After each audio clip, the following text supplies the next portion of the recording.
ಜಯಂತ್ ನಮ್ಮ ಸ್ನೇಹಜೀವಿ academy online ಕ್ಲಾಸ್ಗೆ ಸ್ವಾಗತ. ಸೊ ಇವತ್ತಿನ ದಿನ ಏನಪ್ಪಾ ಅಂತಂದ್ರೆ ಅಧ್ಯಾಯ 9. ಸೊ ಈಗಾಗಲೇ ಏನಿಲ್ಲ ಸುಮಾರು ಎಷ್ಟಪ್ಪ ಅಂತಂದ್ರೆ 8 ಅಧ್ಯಾಯಗಳದ ವಿಡಿಯೋ ಮಾಡಿ ಯೂಟ್ಯೂಬ್ನ ಹಾಕಿದ್ದೀನಿ. ನಮ್ಮ ಸ್ನೇಹಜೀವಿ ಅಕಾಡೆಮಿ ಯೂಟ್ಯೂಬ್ ಚಾನಲ್ ಒಳಗಡೆ 8 ಅಧ್ಯಾಯದ ವಿಡಿಯೋ ಮಾಡಿ ಹಾಕಿದ್ದೀನಿ. ಕರೆಕ್ಟಾಗಿ ಪೂರ್ತಿ ಇನ್ಫಾರ್ಮೇಷನ್ ನೋಡ್ಕೊಳ್ರಿ. ಕೋಡಿಂಗ್ ಡಿ ಕೋಡಿಂಗು, ಸಾಮ್ಯತೆಗಳು, ಸರಣಿಗಳು, ಸಾಕಷ್ಟು ಬೇರೆ ಬೇರೆ ಕ್ಲಾಸ್ಗಳೆಲ್ಲನೂ ವಿಡಿಯೋ ಮಾಡಿ ಹಾಕಿದ್ದೀನಿ. ಸೊ ಇವತ್ತಿನ ಅಧ್ಯಾಯ 9ನೇ ಅಧ್ಯಾಯ ಯಾವುದಪ್ಪ ಅಂತಂದ್ರೆ ಕನ್ನಡಿ ಮತ್ತು ನೀರಿನ ಪ್ರತಿಬಿಂಬ. ಸೊ ಕನ್ನಡಿ ಒಳಗೆ ಮತ್ತು ನೀರಿನೊಳಗೆ ಯಾವ ರೀತಿ ಪ್ರತಿಬಿಂಬ ಕಾಣದೆ ಅಂತ ಕೇಳ್ತಾನವ. ಅಂದ್ರೆ ಈಗ ನಾ ಫಾರ್ ಎಕ್ಸಾಂಪಲ್ ಅಂತಲೇ ಅಧ್ಯಾಯ 9 ಅನ್ನೋದು ಏನಂತಲೇ ಇದು ನೀರಿನ ಪ್ರತಿಬಿಂಬದ ಆಕಾರ ಒಳಗೆ ನಾ ಈ ಕೆಳಗಿರಿಸಿದ್ದೇನೆ. ಸೊ ಎ ಮತ್ತು ಬಿ ಅಂತ ಡೈರೆಕ್ಟಾಗಿ ಕ್ಲಾಸ್ ಇಲ್ಲೇ ಸ್ಟಾರ್ಟ್ ಮಾಡಿಬಿಡ್ತೀನಿ, ತೊಗೊಂಡ್ಬಿಡ್ರಿ ನೀವು. ಸೊ ಎ ಮತ್ತು ಬಿ ಆಗಿ ನಾವು ನೀರಿನ ಪ್ರತಿಬಿಂಬದೊಳಗೆ ಕಾಣಿಸಿದಾಗ ಅಧ್ಯಾಯ ಅನ್ನೋದು ಹೆಂಗೆ ಕಾಣ್ತು ನೋಡ್ರಿ. ಅನ್ನೋದು ಈ ರೀತಿ ಕಾಣಿಸ್ತೈತಿ, ದ ಅನ್ನೋದು ಹೆಂಗೈತಿ, ಎ ಅನ್ನೋದು 9 ಅನ್ನೋದು 6. ಇದು ಯಾವುದ್ರೊಳಗೆ ಅಂದ್ರೆ ನೀರಿನ ಪ್ರತಿಬಿಂಬ. ಕನ್ನಡಿಯ ಪ್ರತಿಬಿಂಬದೊಳಗೆ ಕನ್ನಡಿಯನ್ನು ಎ ಮತ್ತು ಬಿ ಆಗಿ ಇರಿಸಿದಾಗ ಕನ್ನಡಿ ಒಳಗೆ ಯಾವ ರೀತಿ ಕಾಣ್ತೈತಿ ಅಂತ ಪ್ರಶ್ನೆ ಕೇಳ್ತಾನೆ. ಸೊ ಇದೇನೈತಿ 9 ಅನ್ನೋದು ಏನೈತಿ ಸೀದಾ ಏನತ್ತಲ್ಲ ಫಸ್ಟಿಗೆ ಬರುತ್ತೆ. ಸೊ ಅದು ಏನತ್ತಲ್ಲ ಉಲ್ಟಾ ಆಗಿರ್ತೈತಿ ಈ ಥರ. ಸೊ ಕನ್ನಡಿ ಪ್ರತಿಬಿಂಬದ ಈ ಥರ ಬರುತ್ತೆ, ಈಕ್ವಲ್ ಟು ಸೇಮ್ ಬರುತ್ತೆ ಅಂದ್ರೆ ಇದಕ್ಕಿಂತ ಬರುತ್ತೆ. ಅಧ್ಯಾಯ ಅನ್ನೋದು ಏನೈತಿಲ್ಲ ಹಿಂಗೆ ಉಲ್ಟಾ. ಸೊ ಉಲ್ಟಾ ಹಾಕೋತ ಹೋಗ್ತೈತೆ. ಒಂದು ವೇಳೆ ನಿಮಗೆ ಏನೋ ಗೊತ್ತಾಗಲಿಕ್ಕೆ ಅಂತಿಲ್ಲ ಆ ಕನ್ನಡಿಯ ಪ್ರತಿಬಿಂಬದೊಳಗೆ ಭಾಳ ಈಜಿ ಕಂಡು ಹಿಡಿದಿರ್ತೈತೆ ಅದು. ಸೊ ಅದನ್ನು ತೋರಿಸ್ತೀನಿ ನಿಮಗೆ ಯಾವ ರೀತಿ ಕನ್ನಡಿ ಪ್ರತಿಬಿಂಬದೊಳಗೆ ನಾವು ಕಂಡು ಹಿಡಿಬೋದು ಅಂತ ಹೇಳಿ ಕಿಶಿಂದ. ಫಾರ್ ಎಕ್ಸಾಂಪಲ್ ನಾವು ಏನಾರ ಒಂದು ಬರ್ಕೊಂಡಿವಿ ತಿಳ್ಕೊರೆ, ಅದು ಯಾವ ರೀತಿ ಮೊದಲು ನೋಡ್ಕೊಳ್ರಿ. ಪ್ರಶ್ನೆ ಯಾವ ರೀತಿ ಕೇಳ್ತಾನೆ. ಅರ್ಥ ಏನಪ್ಪ ಅಂತಂದ್ರೆ ಕನ್ನಡಿ ಅಥವಾ ದರ್ಪಣವನ್ನು ಇರಿಸಿದಾಗ ಕಾಣಿಸುವ ಸರಿಯಾದ ಪ್ರತಿಬಿಂಬವಾಗಿರುತ್ತದೆ. ಅಂದರೆ ಯಾವ ರೀತಿ ಪ್ರತಿಬಿಂಬ ಆಗಿರುತ್ತೆ ಹೇಳ್ತಾನೆ. ಅಂದ್ರೆ ಸೊ ಕನ್ನಡಿಯನ್ನು ಎ ಮತ್ತು ಬಿ ಆಗಿ ಇರಿಸಲಾಗಿದೆ, ಎಂ ಮತ್ತು ಎನ್ ಆಗಿ ಇರಿಸಲಾಗಿದೆ, ಅಥವಾ ಪಿ ಅಥವಾ ಕ್ಯೂ ಆಗಿ ಇರಿಸಲಾಗಿದೆ ಅಂತ ಕೇಳ್ತಾನೆ ನಾವು. ಸೊ ಅಂದರೆ ಈ ರೀತಿ ನಾವು ಕನ್ನಡಿಯನ್ನು ಇರಿಸಿದ್ದೀವಿ. ಸೊ ಹಿಂದೆ ಕೊಟ್ಟಿರ್ತಕ್ಕಂಥದ್ದು ಅಥವಾ ಪಿ ಕ್ಯೂ ಅನ್ನೋದನ್ನು, ಸೊ ಪಿ ಕ್ಯೂ ಅನ್ನೋದು ಕನ್ನಡಿ ಒಳಗೆ ಯಾವ ರೀತಿ ಕಾಣ್ತೀವಿ ಹೇಳ್ತಾನೆ ನಾವು. ಕ್ಯೂ ಅನ್ನೋದು ಕ್ಯೂ ಹತ್ತ ರೀತಿನ. ಸೊ ಈ ಥರ ಕ್ಯೂ ಉಲ್ಟಾ ಆಕತಿ. ಸೊ ಪಿ ಅನ್ನೋದೇನೈತಿ ಸೊ ಈ ಥರ ಆಕತಿ ದೇಶದಿಂದ ಬರ್ತೈತೆ ಅದ. ಅದೇ ಥರ ಏನಿಲ್ಲ ಒಂದು ಯಾವುದೋ ಒಂದು ಚಿತ್ರನ ಕೊಟ್ಟಿರ್ತಾನೆ, ಇಲ್ಲ ಓ ಅಂತ ಕೊಟ್ಟಕಿಸಿಂದ ಇದರ ಕನ್ನಡಿಯ ರೂಪ ಬರೆಯುತ್ತಂದ್ರೆ ಕನ್ನಡಿ ರೂಪದೊಳಗೂ ಸೇಮ್ ಓ ಅನ್ನೋದು ಆಕತಿ, ನೀರಿನ ಪ್ರತಿಬಿಂಬನೂ ಓನ ಆಗುತ್ತದ. ಅದರೊಳಗೆ ಏನೂ ಬದಲಾಗಂಗಿಲ್ಲ ಅದ. ಯಾಕಂದ್ರೆ ಇದ್ದಕ್ಕಿದ್ದಂಗೆ ಇರುತ್ತೆ. ಅಂದರೆ ಚಿತ್ರಗಳು ಕೂಡ ಅದೇ ಥರನೂ ಕೊಟ್ಟಿರ್ತಾನೆ. ಕೆಲವೊಂದು ಚಿತ್ರಗಳು ಅದೇ ಥರ ಕೊಟ್ಟಿರ್ತಾನೆ. ಯಾವ ರೀತಿ ಕೊಟ್ಟಿರ್ತಾನೆ ಅಂತ ಪ್ರಶ್ನೆಗಳನ್ನ ಸೊ ತೋರ್ಸಂತ ಹೋಗ್ತೀನಿ ನೋಡ್ರಿ. ಅಂದ್ರೆ ನಾನು ಈ ಶೋ ಮಾಡಾಕದೀನಿ ಅಂತ ಪ್ರತಿಯೊಂದು ಹಳೆ ಪ್ರಶ್ನೆ ಪತ್ರಿಕೆ ಒಳಗೆ ಬಂದಿರತಕ್ಕಂಥದ್ದು. ಇಲ್ಲಿ ಏನಿಲ್ಲ, ಎಲ್ಲ ಈಜಿ ಇರ್ತೈತೆ. ಸೊ ಇದ ಒಂದು ಕ್ಲಾಸ್ ಲಾಸ್ಟಿನ ಯಾವುದಂದ್ರೆ ಇದು ಕನ್ನಡಿಯ ಪ್ರತಿಬಿಂಬದ ಹೇಳೋದ. ಏನು ಇದರ ನಂತರ ಏನಿಲ್ಲ ಹುದುಗಿರುವ ಆಕೃತಿಯನ್ನು ಹುಡುಕುವುದಕ್ಕತಿ, ಕಾಗದ ಮಡಿಸುವುದು ಮತ್ತು ಕತ್ತರಿಸುವುದು, ಆಕೃತಿ ಪೂರ್ಣಗೊಳಿಸುವುದು ಅಂತ ಬರ್ತಾವ. ಅದ್ರ ಬಗ್ಗೆ ಹೇಳ್ಬೇಕಾ ಬಿಡ್ಬೇಕಂತ ಕಮೆಂಟ್ ಮಾಡ್ರಿ. ಯಾಕಂದ್ರೆ ಅವು ಏನೈತಿ ನೋಡಿದ ಕೂಡಲೇ ಆನ್ಸರ್ ಮಾಡ್ಬೇಕಾಗಿರ್ತಕ್ಕಂಥ ಪ್ರಶ್ನೆಗಳನ್ನ ಕೇಳ್ತಾನೆ. ಅದಕ್ಕಾಗಿ ಇದನ್ನು ಕ್ಲಾಸ್ ಮಾಡಬೇಕು ಅಂದ್ರೂ ಕೂಡ ವಿಚಾರ ಮಾಡ್ಬೇಕಾಗುತ್ತೆ ನಾವು. ಅಂದ್ರೆ ಸಾಕಷ್ಟು ವಿದ್ಯಾರ್ಥಿಗಳು ಗೊತ್ತಾಗಲ್ಲ ಅಷ್ಟು. ನಾವಾಗ ಈ ಸದ್ಯಕ್ಕೆ ಹೆಂಗಿರುತ್ತೆ ಸ್ಟಾರ್ಟಿಂಗಾಗಿ ನಮಗೂ ಗೊತ್ತಿರ್ತಿಲ್ಲ ಅನ್ನೋ ಕಾರಣಕ್ಕಾಗಿ ಇವೆಲ್ಲ ಕ್ಲಾಸ್ಗಳನ್ನ ಮಾಡಿ ಹಾಕಾಕತ್ತೀನಿ ನಾನು. ಇಲ್ಲಿ ಏನು ಕೊಟ್ಟನಂತಂದ್ರೆ ಇರಲಿ, ಅದನ್ನು ಕ್ಲಾಸ್ ಮಾಡ್ಬೇಕಂದ್ರೆ ಕಮೆಂಟ್ ಹಾಕ್ರಿ ನನಗೆ. ಯಾವುದಂದ್ರೆ ಕಾಗದ ಮಡಿಸುವುದು ಮತ್ತು ಕತ್ತರಿಸುವುದು, ಆಕೃತಿ ಪೂರ್ಣಗೊಳಿಸುವುದು, ಹುದುಗಿರುವ ಆಕೃತಿಯನ್ನು ಅದನ್ನು ಹುಡುಕುವುದು. ಅಂದ್ರೆ ಆಕೃತಿ ಒಳಗೆ ಯಾವುದು ಹುದುಗಿರ್ತೈತಿ ಅಂತ ಕೊಟ್ಟಿರ್ತಾನಲ್ಲ ಅದರೊಳಗೆ ಹುಡುಕುವುದು ಇರ್ತೈತಿ. ಅದು ಯಾವ ಥರ ಹುಡುಕ್ಬೇಕು, ಏನು ಮಾಡಬೇಕು ಅದು ಬೇಕಂದ್ರೆ ಅದು ಕ್ಲಾಸದ ಕಮೆಂಟ್ ಮಾಡಿರಿ, ಅದನ್ನು ವಿಡಿಯೋ ಮಾಡಿ ಹಾಕ್ತೀನಿ.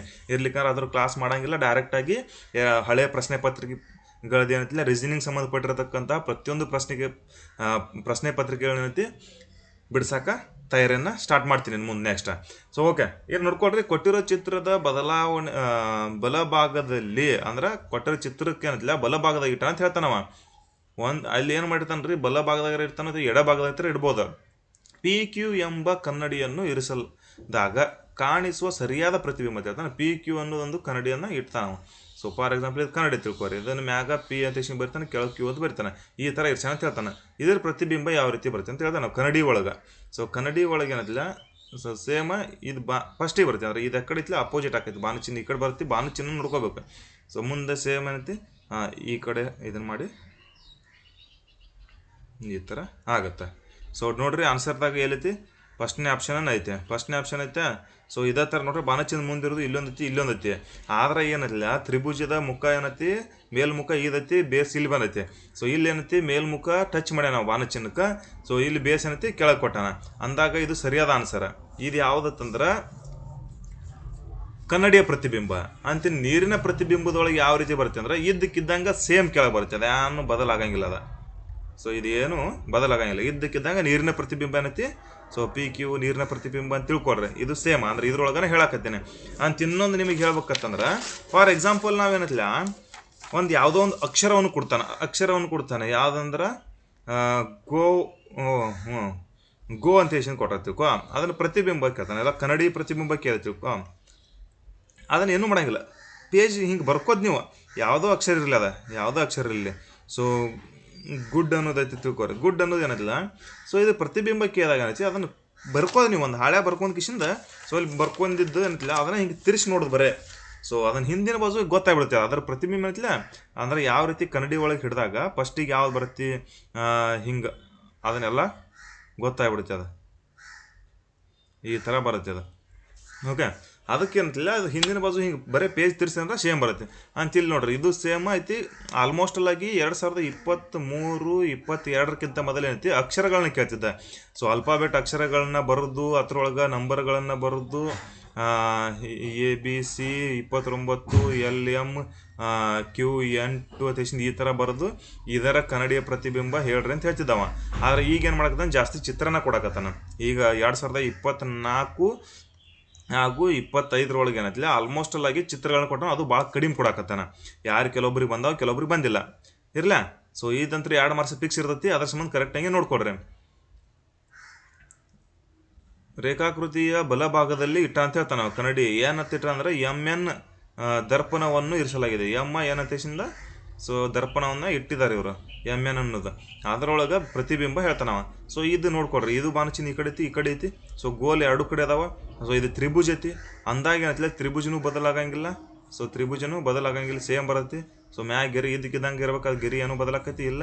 ಸೊ ಬಾಣಚಿನ್ನೂ ಸೇಮ್ ಇಚ್ಚಿಕೊಂಡು ಐತಿ ಅಂದ್ರೆ ಅದು ಈಚೆ ಕಡೆ ಬಂದೈತಿ, ಇದು ಆಚೆ ಕಡೆ ಹೋಗೈತಿ ಅಂದ್ರೂ ಕೂಡ ಸೇಮ್ ಇರ್ತೈತಿ. ಅಂತ ಈಚೆ ಕಡೆ ಗೋಲ್ ಆಚೆಗೆ ಹೋಗೈತಿ, ಆಚೆ ಕಡೆ ಗೋಲ್ ಈಚೆಗೆ ಬಂದೈತಿ ಅಂದ್ರೂ ಕೂಡ ಅವು 2 ಗೋಲ್ದಾವು ಅಂದಾಗ ಸರಿಯಾದ ಆನ್ಸರ್ ಏನೈತಿ ಅದಾಗಿರ್ತೈತಿ. ಇಲ್ಲಿ ಏನೂ ಬದಲಾಗಿಲ್ಲ ಅಂದ ಬಳಿಕ ಆನ್ಸರ್ ಸೇಮ್ ಅದು ಹೆಂಗೈತಿ ಹಂಗೆ ಇರುತ್ತೆ. ಇನ್ನು ಎಲ್ಲರೇ ನೀರಿನ ಪ್ರತಿಬಿಂಬ MN ಒಳಗೆ ನೀರಿನ ಪ್ರತಿಬಿಂಬ ಕೇಳಿ ತಿಳ್ಕೊರೆ, ಅವಾಗ ಉಲ್ಟಾ ಆಗುತ್ತೆ. ಅಂದ್ರೆ ಗೋಲ್ಗಳು 2 ಮ್ಯಾಗ ಬರ್ತಾವು. ಸೊ ಬೇಸ್ ಕೆಳಗೆ ಬರುತ್ತೆ, ತ್ರಿಭುಜದ ಬೇಸ್ ಅವಾಗ ಮ್ಯಾಗ ಬರ್ತಿದ್ದು, ಕೆಳಗೈತಿ ಬೇಸ್ ಮ್ಯಾಗ ಬರುತ್ತೆ, ಮುಖ ಮ್ಯಾಗ ಐತಿ, ಟಾಪ್ ಏನೈತಿ ಮ್ಯಾಗ ಹೋಗೈತಿ, ಗೆರಿ ಈ ಕಡೆ ಬರುತ್ತೆ. ಸೊ ಗೆರಿ ಈ ಕಡೆ ಬಂದಾಗ ಇಚ್ಚಿಕೊಂಡು ಬಾಣ ಚಿನ್ನ ಆಗುತ್ತೆ. ಅಂದ್ರೆ ಇದು ಏನೈತಿಲ್ಲ ಕನ್ನಡಿ ಪ್ರತಿಬಿಂಬ, ಇದು ಏನೈತಿ ನೀರಿನ ಪ್ರತಿಬಿಂಬ. ಎಷ್ಟು ತಿಳ್ಕೊಂಬಿಡ್ರಿ ನೀವು, ಇದ್ರೊಳಗೆ ಏನು ಜಾಸ್ತಿ ಏನು ತಿಳ್ಕೋದು ಸೇಮ್ ಇದು ಕೂಡ ಏನೈತಿಲ್ಲ MN ಆಧಾರಿತ ಇಟ್ಟಾನು. ಸೊ ಓ ಅನ್ನೋದು ಏನು ಬದಲಾಗಲ್ಲತ್ತೆ, ಏನು ಓ ಅನ್ನೋ ಸಾಕಷ್ಟು ಅಕ್ಷರಗಳು ಏನೈತಿಲ್ಲ ಬದಲಾಗದೇ ಇರುವಂಥವು. ಅಂದ್ರೆ ಬದಲಾಗಂಗಿಲ್ಲ ಅಂದ್ರೆ ಇದ್ದಕ್ಕಿದ್ದಂಗೆ ಇಡಂಗಿಲ್ಲ. ಕನ್ನಡಿ ಒಳಗೆ ಏನೈತಿಲ್ಲ ಸೊ ಓ ಅನ್ನೋದು ಫಸ್ಟಿಗೆ ಬರುತ್ತೆ, ಅಂದ್ರೆ ಲಾಸ್ಟ್ ಇದು ಫಸ್ಟ್ ಬರುತ್ತೆ. ಸೊ ಫಸ್ಟ್ ಇದು ಲಾಸ್ಟಿಗೆ ಹೋಗುತ್ತೆ ಅಂತ. ಇದು ನೀರಿನ ಪ್ರತಿಬಿಂಬ ಏನೈತಿ TO ಈ ಥರ ಆಗುತ್ತೆ. ಅಂದ್ರೆ ಟಿ ಚೆಂಡು ಏನೈತಿ ತೆಳಗಾಗುತ್ತೆ, ತಿಳಿತಾ? ಅದಕ್ಕೆ ಏನೈತಿಲ್ಲ ಅದನ್ನ ಅಷ್ಟು ನೋಡ್ಕೋಬೇಕು. ಆನ್ಸರ್ ಯಾವುದು? ಇದು OT. TO ಇದಂತೆ OT ಆಗುತ್ತೆ. ಇಲ್ಲಿ ನೋಡ್ರಿ ಚಿತ್ರದೊಳಗೆ ಏನಿಲ್ಲ ಇಲ್ಲಿ ಭಾಳ ಕನ್ಫ್ಯೂಷನ್ ಮಾಡ್ತಾರೆ. ಸೊ ಇಲ್ಲಿ ಏನಿಲ್ಲ ಕನ್ಫ್ಯೂಷನ್ ಆಗ್ತೈತೆ ಅಂದ್ಮ್ಯಾಗ ನೋಡ್ಕೋಬೇಕಾಗತ್ತೆ ನಾವು ಚೆಂದಂಗೆ, ಯಾವುದು ಏನೈತಿ, ಯಾವ ಗೆರಿ ಬರಬೇಕು, ಏನು ಡಿಫ್ರೆನ್ಸ್ ಐತಿ ಅಂತ ಅದನ್ನು ನಾವು ಮೊದಲು ನೋಡ್ಬೇಕು. ಸೊ ಇದೈತಿ ಸೇಮ್ ಐತೆ, ಇದು ನೋಡ್ಕೊಳ್ರಿ. ಇದೈತಿ ಅಂದ ಬಳಿಕ ಇದು ಬೇಸ್ ಐತಿ. ಸೊ ಬೇಸ್ ಫಸ್ಟಿಗೆ ಬರ್ಬೇಕು, ಇದು ಬೇಸ್ ಫಸ್ಟಿಗೆ ಬಂದೈತಿ, ಇದು ಮುಂದೆ ಈ ಥರ ಆಗೈತಿ. ಇದು ಕರೆಕ್ಟ್ ಐತಿ, ಇದು ಓಕೆ, ಇದು ಕರೆಕ್ಟ್ ಐತೆ. ಇದ್ರೊಳಗೆ ಏನಾರ ಬದಲು ಮಾಡ್ಯಾನು. ಸೊ ಇದು ಬೇಸ್ ಐತಿ ಫಸ್ಟಿಗೆ ಬಂದೈತಿ. ಸೊ ಬೇಸ್ ನೋಡ್ಕೋದು ಕರೆಕ್ಟ್ ಐತೆ. ಇದು ಕರೆಕ್ಟ್ ಐತೆ. ಇದು ನೋಡ್ಕೊಳ್ರಿ. ಸೊ ಇದು ಕರೆಕ್ಟ್ ಐತೆ. ಸೊ ಕರೆಕ್ಟ್ ಐತೆ ಅಂತ ನೋಡ್ಕೊಳ್ರಿ. ಇದು ಹಿಂಗೆ ಹೋಗೈತೆ ಅಂತ ಇಲ್ಲಿ ನೋಡ್ರಿ. ಇದು ತ್ರಿಭುಜ ಇಲ್ಲೈತೆ. ಸೊ ಇದು ತ್ರಿಭುಜ ಈ ಕಡೆ ಬರ್ಬೇಕಾಗಿತ್ತು. ಸೊ ಇದು ತ್ರಿಭುಜದ ಟೈಪ್ ಈ ಕಡೆ ಬರ್ಬೇಕು, ತ್ರಿಭುಜ ಟೈಪ್ ಈ ಕಡೆ ಬರ್ಬೇಕು, ಅದ್ರ ಈ ಕಡೆ ಆಗೈತೆ. ಇದು ಒಂದು ತಪ್ಪಾಗೈತೆ, ಅಂದ್ರೆ ಇದು ಆಪ್ಷನ್ ಅಲ್ಲ ಅಂತ. ಇದು ನೋಡ್ಕೊಂಡು ಕರೆಕ್ಟ್ ಐತೆ. ಸೊ ಈ ಕಡೆ ಬೇಸ್ ಐತೆ ಅಂದ ಈ ಕಡೆ ಉಲ್ಟಾ ಆಕೈತಿ. ಇದು ಕೂಡ ಕರೆಕ್ಟ್ ಆಗೈತೆ. ಇದು ಅಂದ್ರೆ ಆನ್ಸರ್ ಇದಲ್ಲ. ನೆಕ್ಸ್ಟ್ ನೋಡ್ಕೊಳ್ರಿ. ಸೊ ನೆಕ್ಸ್ಟ್ ನೋಡ್ಕೊಳ್ರಿ, ಸೇಮ್ ಐತಿ. ಇದು ಮ್ಯಾಗ ಐತಿ, ಇದು ಕೆಳಗೈತಿ. ಸೊ ಇದು ಕೂಡ ಸೇಮ್ ಐತಿ, ನೋಡ್ಕೊಳ್ರಿ ಕರೆಕ್ಟ್ ಐತಿ. ಈ ಕಡೆ ತ್ರಿಭುಜ ಬಂದೈತಿ, ಓಕೆ. ಸೊ ಇದು ಕೂಡ ಕರೆಕ್ಟ್ ಆಗೈತಿ ಅಂತ. ಇದು ಬೇಸ್ ಈ ಕಡೆ ಬಂದೈತಿ, ಈ ತ್ರಿಭುಜ ಟೈಪ್ ಈ ಕಡೆ ಹೋಗೈತಿ, ಇದು ಕೂಡ. ಸೊ ಇದು ಸರಿಯಾಗಿರ್ತೈತಿ. ಇನ್ನು ನೆಕ್ಸ್ಟ್ ನೋಡ್ಕೊಳ್ರಿ, ಇದು ನೋಡ್ಕೊಳ್ರಿ. ಇದು ಆನ್ಸರ ಕರೆಕ್ಟ್ ಇದೆ, ಆನ್ಸರ್ ಇದೆ ಅಂತ. ಈ ಒಡ್ಡು ಅಲ್ಲ ಅಂತ ಯಾಕೆ ತಿಳ್ಕೊಬೇಕು ನೋಡ್ಕೊಳ್ರಿ. ಸೊ ಬರಬೇಕಾಗಿರ್ತಕ್ಕಂಥದ್ದು ಇದು ಹಿಂಗೆ ಬರ್ಬೇಕು, ಇದು ಬೇಸ್ ಈ ಕಡೆ ಬರ್ಕಿತ್ತು, ಆದ್ರೆ ಇದು ಮ್ಯಾಗಿಂದ ಗೆರೆ ಅಂತಲೇ ಕಂಟಿನ್ಯೂ ಇರಬೇಕಿತ್ತು, ಇದು ಕಂಟಿನ್ಯೂ ಇರಬೇಕಿತ್ತು, ಆದ್ರೆ ಇದು ಅಲ್ಲಿದೆ. ಸೊ ಆಪ್ಷನ್ ಇದು ಅಲ್ಲಿದೆ, ಆಪ್ಷನ್ ಅಲ್ಲಿದೆ, ಇಲ್ಲೇ ತಪ್ಪಾಗೈತಿ ಅಂತ. ಉಳ್ಕಿದ್ದೆಲ್ಲನೂ ಕರೆಕ್ಟ್ ಅದಾವೆ, ಉಳ್ಕಿದ್ದೆಲ್ಲ ಕರೆಕ್ಟ್ ಇದಕ್ಕಿದ್ದಂಗೆ ಅದಾವೆ. ಇನ್ನು ನೆಕ್ಸ್ಟ್ ನೋಡ್ಕೊಡ್ರಿ, ಇದಕ್ಕೆ ಏನು ಸಂಬಂಧ ಐತೆ. ಸೊ ಇದು ಮ್ಯಾಗ ಇದು ಬೇಸ್ ಫಸ್ಟಿಗೆ ಬಂದೈತಿ, ಇದು ಕರೆಕ್ಟ್ ಐತೆ, ಇದು ಕರೆಕ್ಟ್ ಐತಿದೆ ಅಂತ ಇದು ನೋಡ್ಕೊಡ್ರಿ. ಸೊ ಇದು ಬೇಸ್ ಈ ಕಡೆ ಬಂದೈತಿ, ಸೊ ಸೇಮ್ ಐತಿ. ಹಂಗಂದ್ರೆ ಇದು ಬೇಸ್ ಈ ಕಡೆ ತ್ರಿಭುಜ ಟೈಪ್ ಬರ್ಬೇಕಾಗಿತ್ತು, ಇದು ಕರೆಕ್ಟ್ ಐತಿ, ಈ ಗೆರೆ ಕರೆಕ್ಟ್ ಐತಿ, ಇವು 3 ಗೆರೆ, ಇದು ಕರೆಕ್ಟ್ ಐತಿ, ಇದು ಕರೆಕ್ಟ್ ಐತಿ.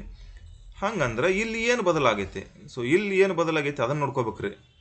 ಏನಾಗೈತಿ ಬದಲಪ್ಪ ಅಂತಂದ್ರೆ, ಇಲ್ಲಿ ಏನು ಮಾಡ್ಯಾನತ್ತಂದ್ರೆ ಇದಕ್ಕೆ ಏನು ವ್ಯತ್ಯಾಸ ಐತಿ, ಇದು ತಪ್ಪಾಗೈತಿ ನೋಡ್ರಿ, ಇಲ್ಲಿ ಇದು ತಪ್ಪಾಗೈತಿ, ಇದು ಕರೆಕ್ಟ್ ಐತಿ. ಸೊ ಇದು ಕರೆಕ್ಟ್ ಐತಿ, ಆದ್ರೆ ಇದು ತಪ್ಪಾಗೈತಿ. ಏನಂತಂದ್ರೆ ಒಂದ ನೋಡ್ರಿ ಇಲ್ಲಿ. ಸೊ 2 ಆಪ್ಷನ್ ಸೇಮ್ ಅದಾವ, ಇದು ಬಿ ಆಪ್ಷನ್ನು ಮತ್ತು ಡಿ ಆಪ್ಷನ್ನು ಸೇಮ್ ಅದಾವ. ಆದ್ರೆ ಇಲ್ಲಿ ನೋಡ್ರಿ, ಇದು ಗೆರಿ ಏನೈತಿ ನೋಡ್ರಿ, ಈ ಗೆರಿ ಇಲ್ಲಿ, ಈ ಗೆರಿ ಏನೈತಿಲ್ಲ, ಸೊ ಇಲ್ಲಿ ಬರ್ಬೇಕಾಗಿತ್ತದ. ಅದು ಏನಾಗೈತಿ, ಇಲ್ಲಿ ಕೆಳಗೆ ಕೊಟ್ಟಾನ, ಇದನ್ನು ಕೆಳಗೆ ಇಳ್ದಾನ ಗೆರಿ. ಅದ ಒಂದು ವೇಳೆ ಇದು ಬಂದಿತ್ತು, ಇದು ಅಂತಲೇ ಇದು ಕರೆಕ್ಟ್ ಆಗೈತಿ, ಇಲ್ಲಿ ಇದು ತಪ್ಪಾಗೈತಿ. ಅದು ಅಂದ್ರೆ ನೋಡ್ಕೊಳ್ರಿ, ಇಲ್ಲಿ ಎಷ್ಟು ಚಂದ ನೋಡ್ರಿ, ಇದ್ರೊಳಗೆ ನೋಡ್ರಿ, ಇಲ್ಲೇ ಕನ್ಫ್ಯೂಷನ್ ಆಕೈತಿ ಮನುಷ್ಯ. ಒಂದು ವೇಳೆ ಇದಕ್ಕಿಂತ ಮೊದಲು ಇದ್ರ ಮೇಲೆ ದೃಷ್ಟಿ ಹೋಗ್ತಾರೆ, ಇದನ್ನ ಆಪ್ಷನ್ ಇಲ್ಲರಿ ಇಲ್ಲಿ ಇಟ್ಟಿದ್ದಂತ ತಿಳ್ಕೊ, ಆನ್ಸರ್ ನೀವು ಇದನ್ನ ಹಾಕಿಬಿಡ್ತೀರಿ, ಕೆಳಗಿಂದ ನೋಡ್ದಾಗಲ್ಲ ಮನುಷ್ಯ. ಅದಕ್ಕೇನತ್ಲ ಸ್ವಲ್ಪ ಸಮಯ ನೋಡ್ಬೇಕು, ಇವು ಇಂಥ ಚಿತ್ರ ಬಂದಾಗ ಅಂತಲೇ ಇದು ನೋಡ್ಬೇಕು. ಇದು ಆನ್ಸರ ಕರೆಕ್ಟಾಗಿರ್ತೈತಿ, ಇದು ತಪ್ಪಾಗಿರ್ತೈತಿ. ನೆಕ್ಸ್ಟ್ ನೋಡ್ಕೊಡ್ರಿ. ಸೊ ಇದ್ರೊಳಗೆ ಹೆಂಗೈತೆ ಅಂತೇಶಂದ ಕನ್ನಡಿಯ ಪ್ರತಿಬಿಂಬ, ಇದು ಕೂಡ ಸೊ ಆಲ್ಮೋಸ್ಟ್ ಆಗಿ ಎಲ್ಲನೂ ಅತಿ ಹೆಚ್ಚು ಕನ್ನಡಿಯ ಪ್ರತಿಬಿಂಬನ ಕೇಳೋಣ. ಏನು ತೇಲಿ ಕಳಿಸ್ಬೇಕು, ದರ್ಪಣ ಒಂದನ್ನು ಎ ಬಿ ಆಗಿ ನಿಲ್ಲಿಸಿ ಅಂತ ಹೇಳ್ತಾನೆ ನಾವು.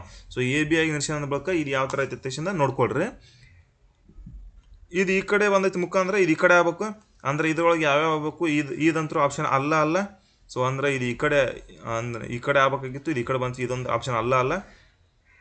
ಇನ್ನು ಮುಂದೆ ಗೆರಿ ನೋಡ್ಕೊಡ್ರ. ಸೊ ಗೆರಿ ಏನೈತಿ ಇದು ಕೆಳಗೈತಿ, ಸೇಮ್ ಈ ಕಡೆ ಕೆಳಗೆ ಆಗ್ಬೇಕು, ಅಂದ್ರೆ ಈ ಕಡೆ ಕೆಳಗೆ ಆಗ್ಬೇಕು, ಅಂದ್ರೆ ಈ ಕಡೆ ಕೆಳಗೆ ಆಗ್ಬೇಕಾದ್ರೆ ಇದಲ್ಲ. ಸೊ ಇದು ಆಪ್ಷನ್ ಅಲ್ಲ. ಮುಂದೆ ಇದು ಆಪ್ಷನ್ದಾಗ ಬರುತ್ತೆ, ಬರ್ತೈತಿ ಇದು, ಬರ್ತೈತಿ. ಓಕೆ, ಇದನ್ನು ನೋಡು ಹಂಗಂದ್ರೆ ನೆಕ್ಸ್ಟ್ ಈ 2 ಆಪ್ಷನ್ ಅಂತೂ ಹೋದವು ನಮ್ಮ. ಇನ್ನು ಮುಂದೆ ಇದು 4ನೇ ಆಪ್ಷನ್ದಾಗ ನೋಡ್ಕೊಡ್ರಿ. ಸೊ ಇದು 4ನೇ ಆಪ್ಷನ್ದಾಗ ಕೆಳಗೆ ಗೆರಿ ಐತಿ, ಗೆರಿ ಕೆಳಗೈತಿ. ಓಕೆ, ಏನು ನೆಕ್ಸ್ಟ್ ನೋಡ್ಕೊಡ್ರಿ. ಇವು ಗೆರೆ ಏನೈತಿ, ಇವು ಗೆರೆ ನೋಡ್ಕೊಡ್ರಿ. ಇವು ಗೆರೆಗಳು ಏನೈತಿ ಹಿಂಗೆ ಅದಾವಲ್ಲ.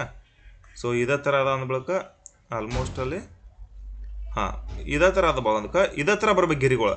ಸೊ ಅದೇ ಥರ ಸೇಮ್ ಬರ್ಬೇಕು, ಅಂದ್ರೆ ಮ್ಯಾಗ ತ್ರಿಭುಜ ಟೈಪ್ ಮುಖ ಮ್ಯಾಗ ಐತಿ. ಸೊ ಇದು ತ್ರಿಭುಜ ಟೈಪ್ ಮ್ಯಾಗ ಐತಿ, ಇದು ಮುಖ ಮ್ಯಾಗ ಐತಿ, ಅಂದ್ರೆ ಉಲ್ಟಾ ಆಗೈತಿ, ಇದು ಬೇಸ್ ಹಾಕೈತಲ್ಲ. ಸೊ ಬೇಸ್ಗಳು ಕರೆಕ್ಟ್ ಐತಿ, ಇದು ಕರೆಕ್ಟ ಐತಿ ಅಂತ. ಇಲ್ಲಿ ನೋಡ್ರಿ, ಇಲ್ಲಿ ಏನು ಮಾಡ್ಯಾನಂದ್ರೆ ಇವು ಗೆರೆ ಅಂತೂ ಕೆಳಗಿನೂ ಸೇಮ್ ಮಾಡ್ಯಾನ, ಆದ್ರೆ ಈ ಗೆರೆಗಳು ಹಿಂಗೆ ಬರ್ಬೇಕು, ಇಲ್ಲಿ ಹಿಂಗೆ ಬರ್ಬೇಕು. ಆದ್ರೆ ಏನು ಮಾಡ್ಯಾನಂತಂದ್ರೆ ಇಲ್ಲಿ ನೋಡ್ಕೊಳ್ರಿ, ಹೆಂಗೆ ಮಾಡ್ಯಾನಂದ್ರೆ ಹಿಂಗೆ ಗೆರೆ ಹಾಕೋತಿಗ್ಯಾನ ನೋಡ್ರಿ, ಎಷ್ಟು ಕನ್ಫ್ಯೂಷನ್ ಮಾಡ್ಯಾನ ತೇಸಿಂದ. ಆನ್ಸರ ಇದೆ ಕರೆಕ್ಟಾಗಿರ್ತೈತಿ. ಓಕೆ,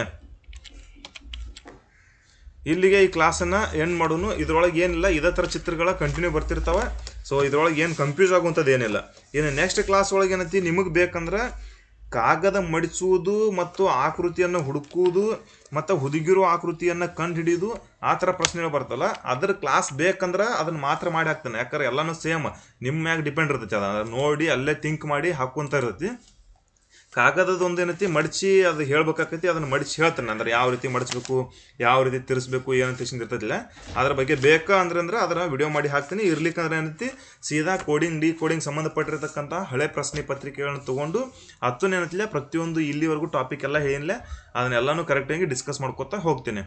ಇದ್ರ ಬಗ್ಗೆ ಏನಾದರೂ ಡೌಟ್ ಇತ್ತಂದ್ರೆ ನನಗೆ ಕಮೆಂಟ್ ಹಾಕ್ರಿ, ನಾ ಮತ್ತೆ ನಿಮ್ಗೆ ಸರಿಯಾದ ಇನ್ಫಾರ್ಮೇಷನ್ ಕೊಡ್ತೀನಿ. ಎಲ್ಲರೂ ಒಳ್ಳೇದಾಗಲಿ, ಆದಷ್ಟು ಉಪಯೋಗ ತೊಗೊಳ್ರಿ, ತಯಾರಿ ಚೆನ್ನಾಗಿ ಮಾಡ್ಕೊಳ್ರಿ. ಯಾಕಂದ್ರೆ ಆದಷ್ಟು ಬೇಗ ನಿಮ್ಮ ಪರೀಕ್ಷೆಯನ್ನು ಯಶಸ್ವಿ ನಡೆಸ್ತಾರೆ. ಇನ್ನು ಸೆಲ್ಫ್ ಸ್ಲಾಟಿಂಗ್ ಬಗ್ಗೆ ಏನೈತಿ ಅದು ಇನ್ಫಾರ್ಮೇಷನ್ ಇಲ್ಲ, ಅದೇನಾದರೂ ಬಂದರೂ ಕೂಡಲೇ ವಿಡಿಯೋ ಮಾಡಿ ಹಾಕ್ತೀನಿ. ಜೈ ಹಿಂದ್.